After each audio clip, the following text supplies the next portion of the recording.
गडचिरोली जिल्ह्यातील भामरागड तालुक्यात मानसिक आरोग्य संवर्धन व आत्महत्या प्रतिबंध कार्यशाळा भामरागड येथे एकात्मिक आदिवासी विकास प्रकल्प कार्यालयातर्फे घेण्यात आली। ही कार्यशाळा प्रामुख्याने भामरागड तालुक्यातील एकूण 24 आश्रमशाळांमधील अधीक्षक अधीक्षिका यांच्यासाठी आयोजित करण्यात आली होती। पाहूया हा रिपोर्ट। प्रकल्प अधिकारी एकात्मिक आदिवासी विकास प्रकल्प कार्यालय भामरागड यांच्या वतीने मानसिक आरोग्य संवर्धन व आत्महत्या प्रतिबंध या विषयावर 2 दिवसीय कार्यशाळेचे आयोजन करण्यात आले। ही कार्यशाळा 14 जुलै ते 15 जुलै 2025 दरम्यान पार पडली। कार्यशाळेचे उद्घाटन MB मडावी सहाय्यक प्रकल्प अधिकारी शिक्षण यांच्या अध्यक्षतेखाली करण्यात आले। यावेळी KG उसेंडी कनिष्ठ शिक्षण विस्तार अधिकारी, PM नरोटे कनिष्ठ लिपिक डोंगरे, वरिष्ठ लिपिक RR डोंगरे हे मान्यवर उपस्थित होते।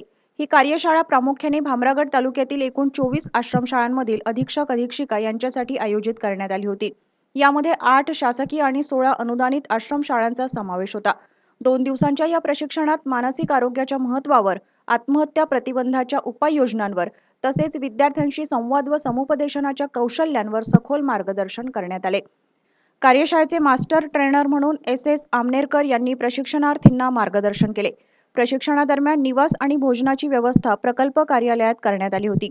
या उपक्रमामुळे आदिवासी भागातील शिक्षण क्षेत्राशी संबंधित अधिकारी व कर्मचारी यांना मानसिक आरोग्य व विद्यार्थ्यांच्या भावनिक कल्याणाचा विचार करून योग्य निर्णय घेण्यासाठी उपयुक्त मार्गदर्शन मिळाले। CTV साठी गडचिरोलीवरून गणेश मोतकुरवार।